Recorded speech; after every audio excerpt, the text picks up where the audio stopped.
Good morning, you two. We're going to start our day off by reading a book together. I'm going to read this book called Tom Tom to you guys.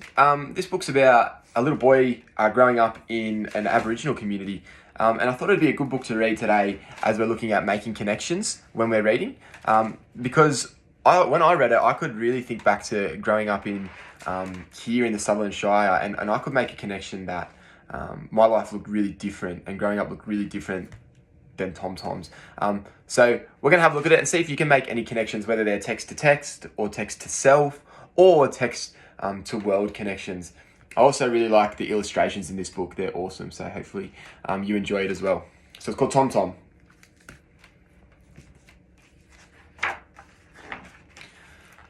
Tom Tom lives at Lemonade Springs. Sometimes his mother calls him Tom, and sometimes she calls him Tommy.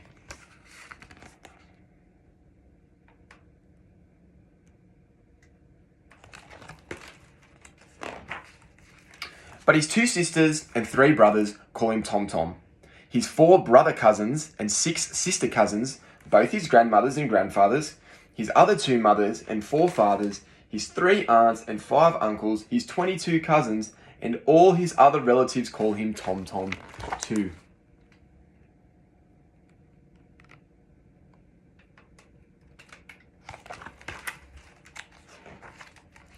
Every day, Tom Tom, his brothers and sisters, his brother cousins and sister cousins, and his other cousins swim in the Lemonade Springs. The water in the Lemonade Springs tastes just like water.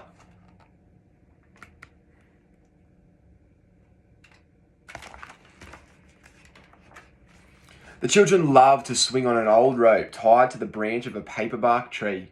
They swing way, way out and fall splash into the cool, clear water of the spring.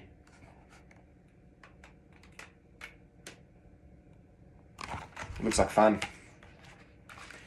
When he's tired from swimming, Tom Tom walks back up to Granny Annie's house at the bottom camp. Granny Annie's house is made of tin. She cooks him crumbed steak and eggs for lunch.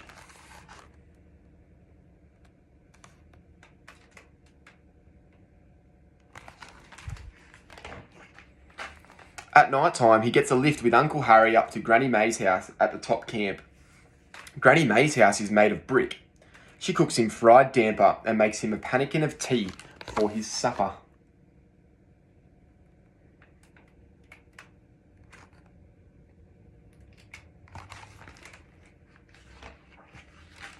Tom Tom sleeps at Granny May's house. He snuggles up with Granny May and Grandfather Joe. They shut the windows to keep the devils out.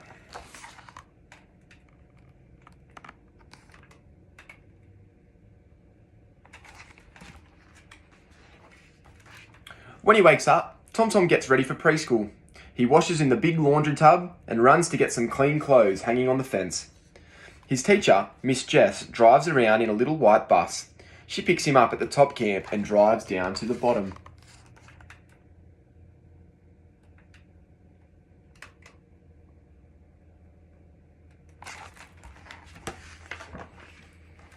At preschool, Tom Tom likes to paint.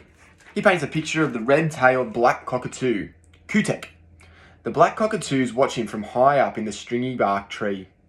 He plays with dough and makes it into damper, just like Granny May, and pretends to cook it in the frying pan.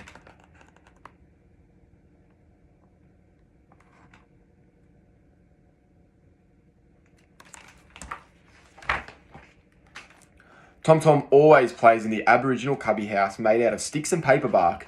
He makes a pretend fire from wood and orange paper and imagines he is living in the old days.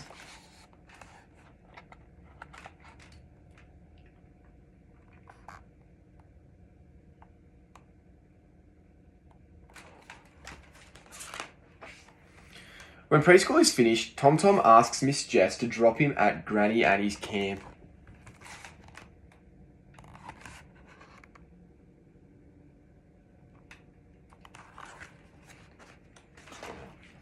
Tom Tom loves to visit Granny Annie. He pats her best goanna dog Vegemite and feeds him an old piece of damper.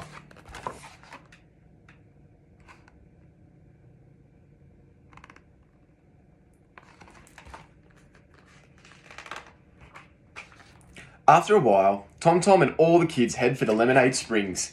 They walk along the wallaby tracks that lead down to the riverbank.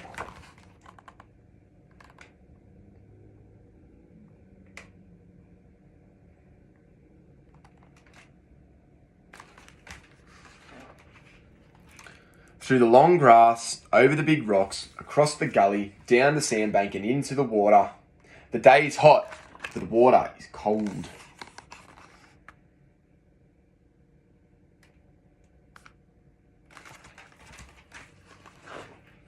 Tom Tom dives down deep, past the stripies swimming among the pandanus roots, reaching out to where the water bubbles out of the earth. One day when he's bigger, he'll touch the bottom. This is one of my favourite illustrations in the book. I love all the colours.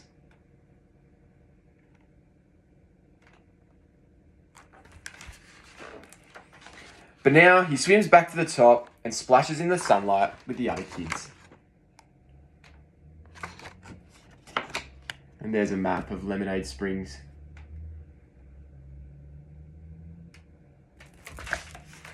If you made any connections from reading that book, feel free to comment them in the speaker notes just on your slides. And have a good day with your online learning, you two.